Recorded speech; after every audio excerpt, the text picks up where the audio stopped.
সংস্কার প্রশ্নে বিএনপি এবং জামায়াতের সঙ্গে আলোচনা করবেন মার্কিন রাষ্ট্রদূত। একথা জানিয়েছেন এনসিপি মুখপাত্র আসিফ মাহমুদ।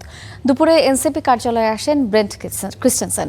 আহ্বায়ক নাহিদ ইসলামের সঙ্গে 1 ঘণ্টা ধরে হয় তার বৈঠক। এ সময় এনসিপি নেতারা তাকে জানিয়েছেন, অন্তর্বর্তী সরকারের আমলে হওয়া মার্কিন বাণিজ্য চুক্তি নিয়ে তারা কিছু জানতেন না।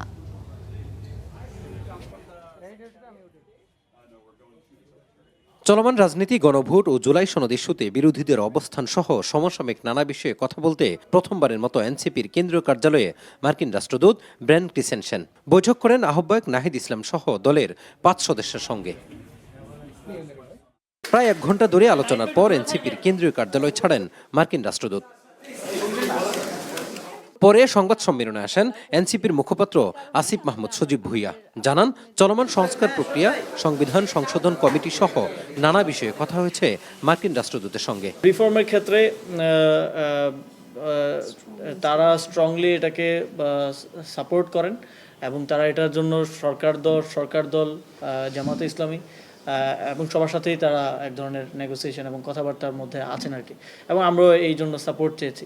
এ সময় যুক্তরাষ্ট্রের সঙ্গে হওয়া বাণিজ্য চুক্তি নিয়ে আসিফ মাহমুদ বলেন, চুক্তিটি অন্তর্বর্তী সরকারের সময়ে হলেও এ নিয়ে তারা কিছুই জানতো না, তাও জানিয়েছেন রাষ্ট্রদূতকে। এগ্রিমেন্ট হওয়ার আগে আমাদের কোনো আলোচনা হয়নি এবং এটা এর আগে আমরা কয়েকবার এখানে প্রেস ব্রিফিংয়ে আমার মনে আছে আমি 2বার অন্তত পরিষ্কার করেছি আমাদের আলোচনা হয়নি, এবং আমরা এই বিষয় নিয়ে অন্তর্বর্তী সরকারকেও এবং আমেরিকান এম্বাসিকেও তাদেরকেও বারবার আমরা পরবর্তীতে যখন এটা নিয়ে আলোচনা হয়েছে আমরা বলেছি যে ইউ শুড হ্যাভ আমাদের সাথে আলোচনা করাটা প্রয়োজন ছিল আর কি, অ্যাজ এ স্টেক হোল্ডার। ভবিষ্যতে দুই দেশের মধ্যকার বাণিজ্যিক ও অর্থনৈতিক সম্পর্ক কিভাবে উন্নত করা যায় তা নিয়েও কথা হয়েছে দুপক্ষের মধ্যে। আমরা প্রথমের দিকে মাজহারুল ইসলাম, স্টার নিউজ, ঢাকা।